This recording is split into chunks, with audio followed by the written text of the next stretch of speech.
Hello everyone, this is Jotto and welcome to an Advanced Never deck tech. This is Dominion Advanced Never, not to be confused with Corruption Advanced Never that a lot of other people have been trying. I did as well, but the point is I'm trying out Dominion now. Is this better or worse than Corruption? I actually don't know. It has different matchups. It really does. It has different matchups, it has a couple similarities, but it has overall different matchups. And yeah, it's just personal preference type things. It gives you a little bit more in the late game, but less in the early game, as we'll see with the actual deck. So Advanced Never got buffed a lot by reducing the activation of her hero power by 1. So basically, now on a 3-turn cooldown with 3 requirement, double green, you pay 1 mana, and for the rest of your turn, each creature costs 1 less, and to a minimum of 1, and whenever you play a creature, you draw a card. Sounds completely broken. It's very powerful, but it does have some weaknesses. First things first, you have to sacrifice your early game. You need creatures in your hand to make it work, so you can't play that many spells, things like that. It's a powerful effect, but you don't go up cards. You just stick at the same amount, unless you're playing with Nienna, and then you do go up cards.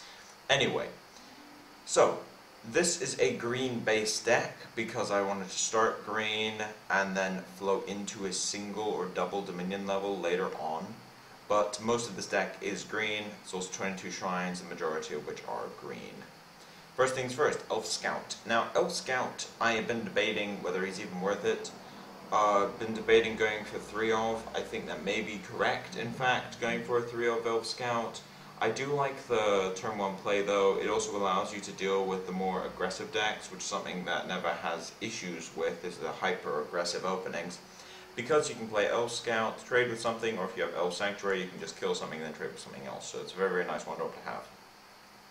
We'll leave Summoner Druid for a little bit. We've got Elf Warrior is the 2-drop of choice. Again, on turn 2 you can play this, or later on it's basically 1 mana 2/2 with 3 speed that actually draws a card, making it relevant in the late game of your hero power.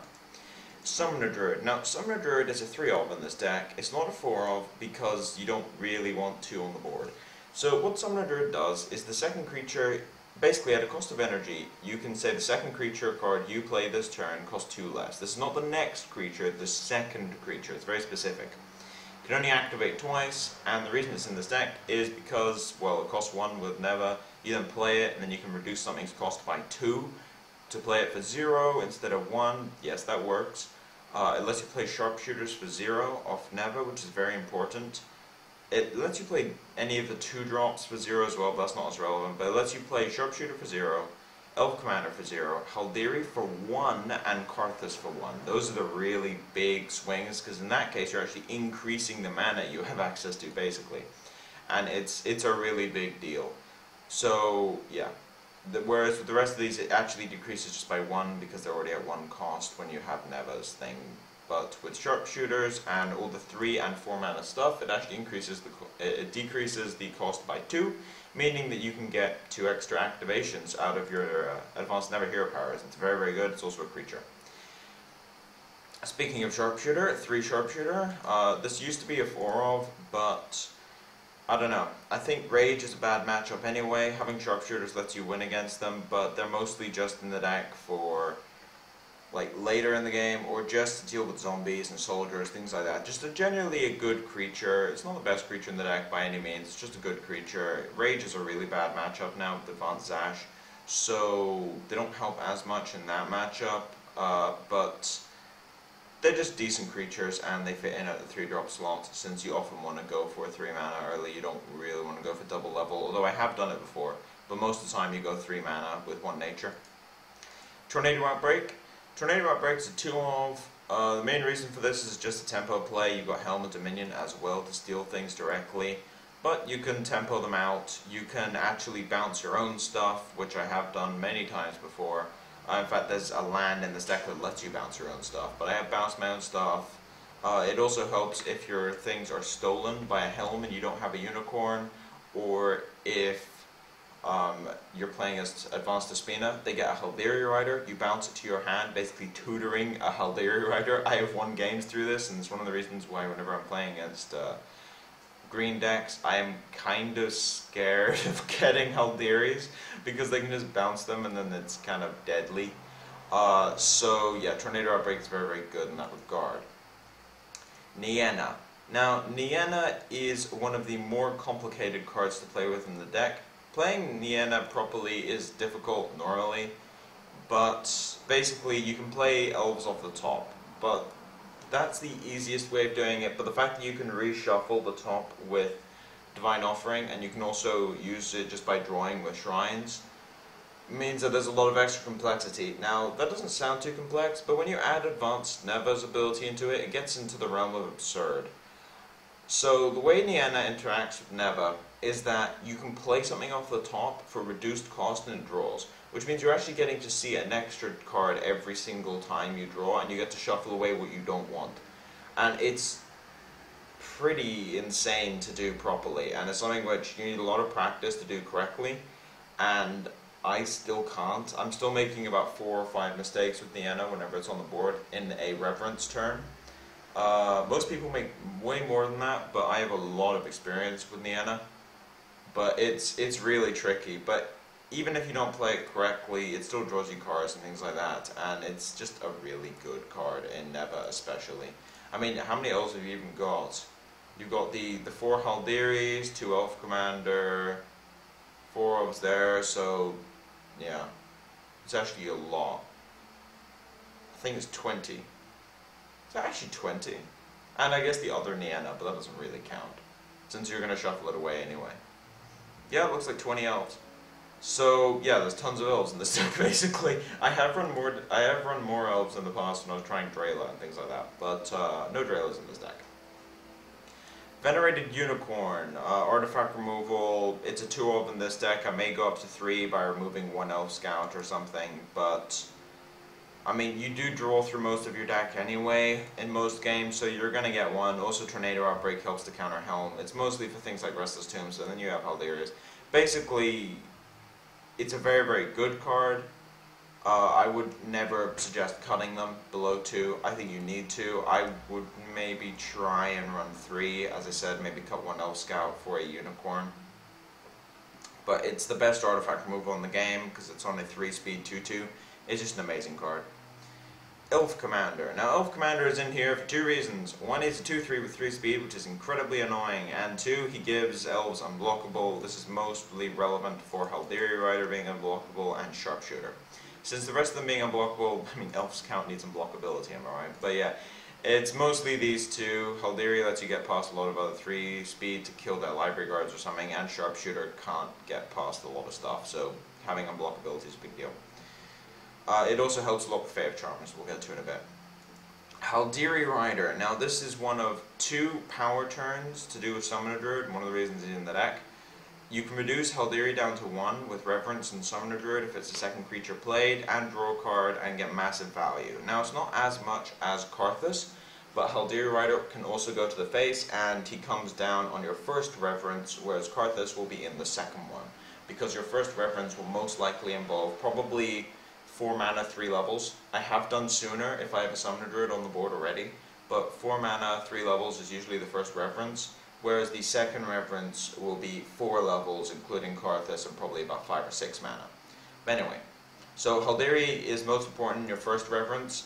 It's also just a very, very good creature in general, and it's a repeatable creature removal. It's also a way of killing 4/4s because, you guessed it, you have Elven Sanctuary, which lets you pump it up to a 4/5 with Swift. On to Fae of Charm, the most buffed creature in this batch. Basically, Fae of Charm wasn't seeing no play before because you needed to go double green, and there was basically no reason to go double green. However, Advanced Neva forces you to. So, Fae of Charm in Advanced Neva is a 1 mana, it's basically, the levels don't count because you only play off Reverence. So, Fae of Charm is a 3-elf. 4 is a bit clunky, but you need 2 a game, in my opinion. So yeah, basically it is a 1 mana, 1/1 with 2 speed and flying that steals creatures and draws a card when you play it, because the level requirement doesn't count, basically. So it's an astonishingly good creature, it really is. It lets you get past Phoenixes because you get to attack them, but the other thing is they can't block. It also helps a lot against the Keanu decks because they always have like 5 5s on the board. I have actually got double Fae of Charm out before and just beat them to death with their own creatures, and it actually makes that matchup into something reasonably decent.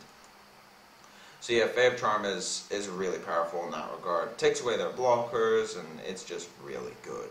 The other thing is, it doesn't need to attack itself, which means it has pseudo haste. If you have a Haldiri or a Sharpshooter, giving you 7 ways of kind of attacking with Fae of Charm. And it's just a good creature, very, very good creature, one of the best in the deck. Alright, onto the Dominion Splash. First things first, 3 Mind Extortion. 3 Mind Extortion is mostly to deal with things like Fire Blast, Cataclysm for people running them, which I feel like is still, you should be running Cataclysms as a 2-off in Dominion control decks, but yeah. Mind Extortion is very, very good for that. It also helps getting rid of Dragonfires and things like that that can kill you. Reanimates against Keanu. It's just tons of stuff right now. Artifacts like Lamp. There's lots of targets for Mind Extortion. Even things like, if I'm playing against another Advanced Neva deck, I will actually Mind Extortion on turn 1 just to get rid of Splitting Headaches and things like that. Or turn 2 or something like that, just so I know what I'm playing against, and you need to get rid of that discard. It's one of the main issues with Neva decks is discard. Now, this deck is better against discard than the Corruption one, because the Corruption decks play more spells in general. And they also play a lot of weaker creatures in general, so that kind of helps out there. But yeah, Mind Extortion, very, very important card. 3 Helms. This used to be 2, but it's now at 3. It helps with Phoenixes an insane amount. Having multiple Helms helps with Phoenixes. It also helps with things like Necromantic Cult. And you can't beat 2 Necros. Like, 1 Necro is hard. 2 is impossible. They just run through your entire board and keep getting counters. So you need to Helm these things or Karthus them. And it's actually one of the other reasons I like this deck over the Corruption one. It can actually beat a Necromantic Cult. There are 6 ways of killing Necro in this particular deck. It can't deal with Phoenix as well, but you do have Helms, and Karthus can slowly get through them. So it's just more of a well-balanced deck against a lot of the other common matchups currently. And I really like Hell Dominion. I think it's really good, and it's one of the reasons why you need to run artifact removal. It is bugged currently, though. It is bugged. There's some weird legend rule thing. They changed the legend rule, and it's interacting strangely with Helm for some reason. Basically, if you have 2 of the same creature, if you have a Phoenix, they have a Phoenix, and you Helm, the Helm and the Phoenix die immediately, and you get the Rebirth Phoenix thing with no energy.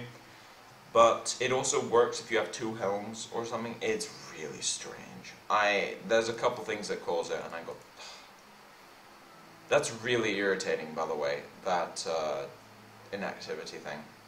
Where was I? Yeah. Anyway, so Helm is a very, very good artifact to run. Karthus. Now, Karthus is one of the main reasons I'm running Dominion, along with Helm. It's just incredibly powerful. It lets you get your power turns. Later on in the game with Reverence, you can play 1 mana Karthus. You can also use it with the bounce land every 3 turns to just grind out control decks. Every 3 turns you play a Karthus, kill a creature, and you eventually just win the late game. And the longer the game goes, the better. The life gain is still relevant because you only need to extend the game slightly just to get your references out, and then you're going to win the late game. So Karthus is an incredible card. It got nerfed, obviously, but yeah, it's still a very, very good epic, one of the best in the game. Alright, so that does it for the creatures and non-creatures and things like that. This deck does have a total of 30 creatures. I think you need around 30. I cut 1 creature for a 3rd Helm, and I don't think I'd be prepared to go above 8 spells. I think you need at least half your deck being creatures, and that's a little sketchy. Anyway, shrines-wise, I'm running 22, maybe 21 is better. You do have Nienna to shuffle away some of them, so it's not that bad, but you need to hit your land drops, so I'm running 22. 21 I think is conceivable, but yeah, 4 utility shrines as well.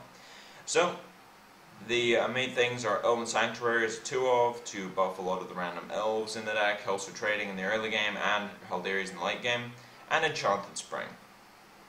Now, Enchanted Spring is used for a couple things. You can draw extra cards from it if you have the extra mana. With Reverence, you can bounce something and replay it. This works particularly well with Haldiris and Summoner Druids because Summoner Druid gets its energy refreshed and Haldiri can attack next turn. I also use this on Karthus a lot in the late game to bounce him and then replay him next turn, or even on the same turn if I have enough mana, just to kill multiple creatures, and it's very, very good for the value type thing. Now, as far as the rest of the shrine setup goes, if we go into edit deck so it's easier to actually see the numbers. 8 Dominion. Now, I played with 7 and I think you need 8 because you want double Dominion with Karthus by turn 7 or 8. So, probably 8 more so because you often go up to 5 mana. So yeah, I would actually say 8 Dominion Shrines is necessary. And then the rest are just 22 Shrines with 10 Nature and 4 Utility. So anyway, that's the entire deck tech. What we'll do is we'll play preferably 1, but if the game is really bad, 2. In friendlies, I don't edit out games, although I will edit out the waiting time if it gets a bit insane. Okay. I've got fairly good luck with this. Senkaspasa playing Enoch. So Enoch, I'm assuming either zombies or demons. This is okay for both zombies and demons. I think I may want a unicorn more though.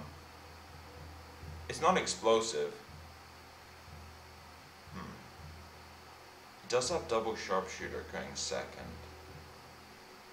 If it's an aggro deck, this is very good. The problem is it's zombies, so the only things they really kill are zombies, so I think I'll send this back.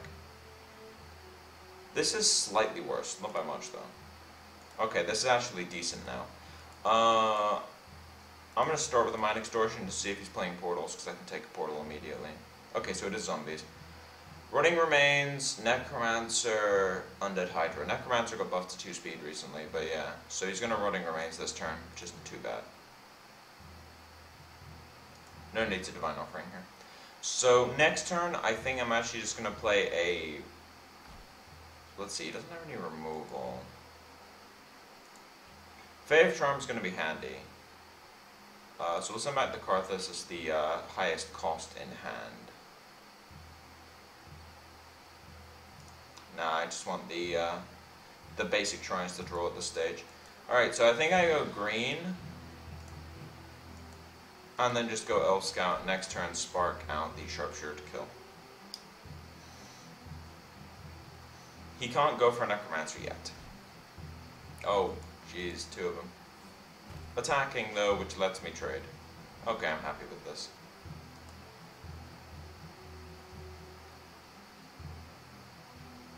There's no reason to go for a Elf Shrine here, because I want to spark out the Sharpshooter anyway.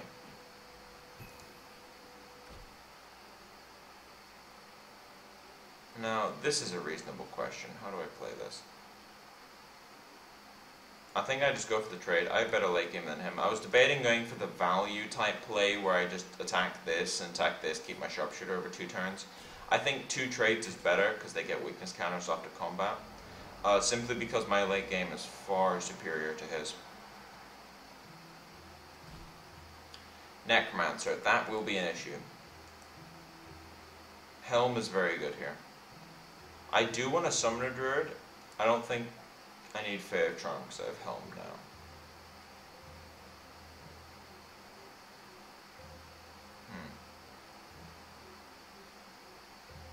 He could have a Restless Tombs. Yeah, we'll send back Fae of Charm. Alright. Then we're just going to play Elf Warrior, just to have it on the board. He doesn't have any speed impacting abilities yet. And then next turn I'll play Haldiri Rider, and then the turn after I'll Reverence, I think. Depending on what he does, obviously. If he goes Hydra, I think I just Helm him. Mono Corruption has some serious weaknesses. The first thing is draw power, and they also have no way of removing spells or artifacts. So yeah, for those of you who haven't seen Enoch's hero power, he can sacrifice a creature, friendly creature obviously, and creatures he controls get +1 attack until end of turn, and you gain 1 life for each creature you control. Now the problem with it is you have to sacrifice to do it. Now, because I drew the second Helm, I'm actually just going to use 1 now. And then I'm going to Divine Offering the other shrine. Yeah, this is why I play 22 shrines, so that I can keep using Divine Offering and not miss as much. Because the games are longer, you actually... increased shrine counts actually work now, because the life total was increased to 25, so you may have noticed. Oh, that's an interesting one. I'm just going to Reverence this turn. I can play the Unicorn off the Reverence. So yeah, Reverence, Summoner Druid to draw, Yeah, I'm going to activate it, play a Haldari for 1 mana, and then I can play a Unicorn and kill this. That was a very good reference. That gives me an advantage over him, and I didn't lose any cards, and I have another Helm ready. But yeah, the problem with Enoch's hero power in general is that it has a few issues in the fact that if he's behind, as he is now, his hero power is very useless. Okay, so he's going to start generating Necro Cult. That's a bit annoying. But I can just steal it, so it's not that bad.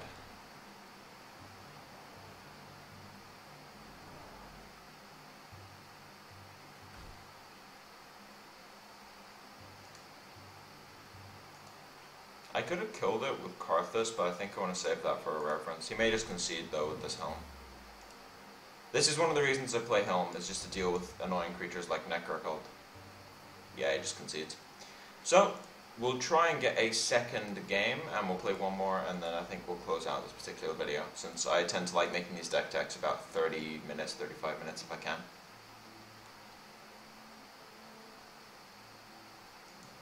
But yeah, if, as I say, if the queue time gets too long, I'll just edit out the wait.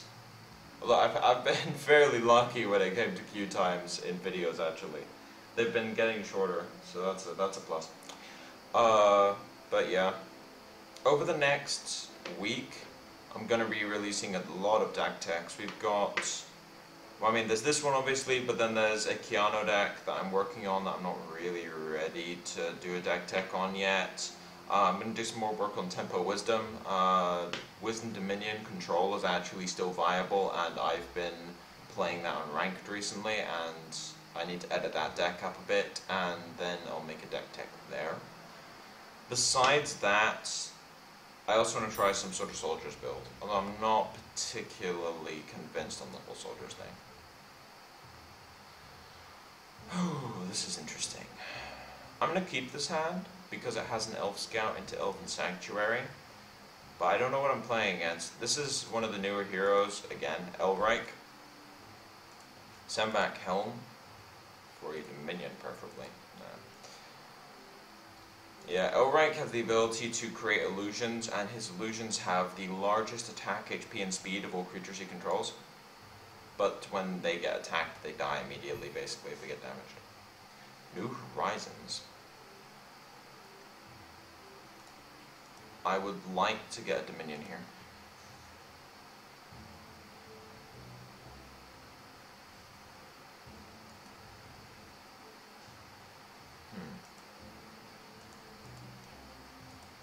Okay, this is gonna get interesting.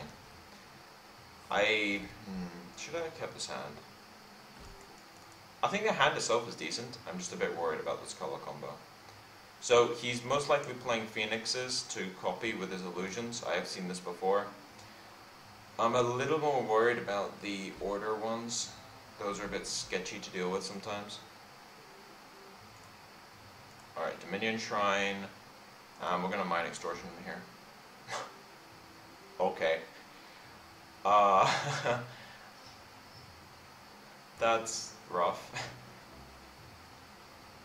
Take a lamp, I guess. That's a lot of spells. So yeah, he's going to use lamps with his hero power, so I have to start taking them out.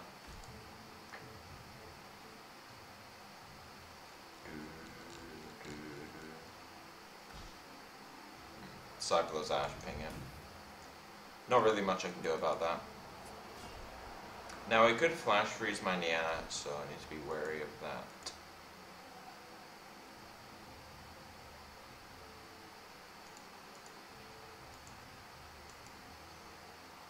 Can I really have a turn where I don't do anything?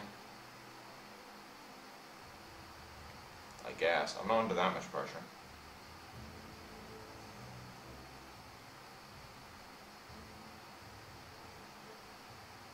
This is where things get a little complicated, because I can reference next turn, in theory.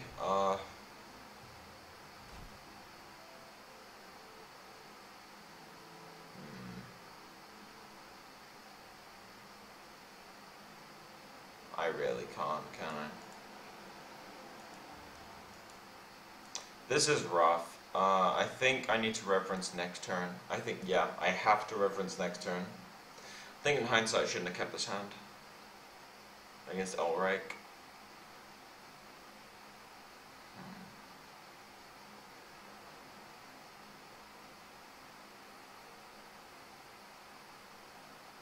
Yeah, so next turn we're going to go for a reference and just kind of hope that I draw into a Haldiri or something similar.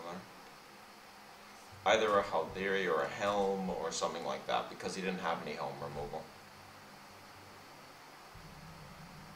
I am only down to 17, but I'm worried about lamps and such. Okay, that is... okay.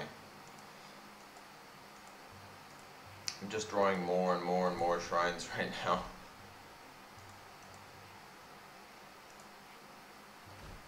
Zero cost Nienna, that's something I can't play, but it means I can shuffle the top. Haldiri is very good, but it costs too much currently. He's out of mana, so I may as well just play this and try and get a trade.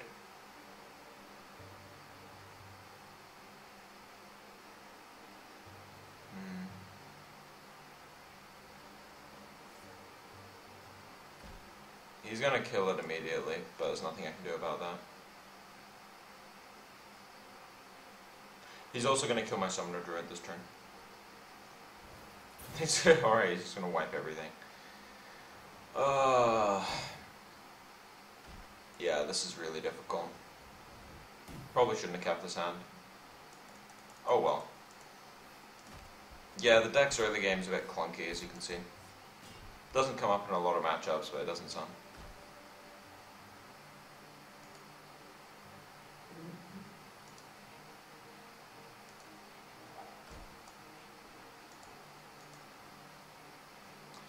Let's see. 4, 6, 7, 8. Lamp in hand, I think. Yeah, he is. Alright. Okay. So yeah, 1 win, 1 loss. But that's the general list of the deck. I think I probably could have played that second game better. But you can usually play games better. There's always room for improvement. But anyway, thank you all for watching. If you like the content, please subscribe. If you have any feedback or want to ask me anything about the deck, put it in the comment section below. And if you want to see me playing Spellweaver at any point, I stream daily at 2 PM Central European Time. So go and check out the Twitch link in the description of this video. But as now, this is Jotto, signing off.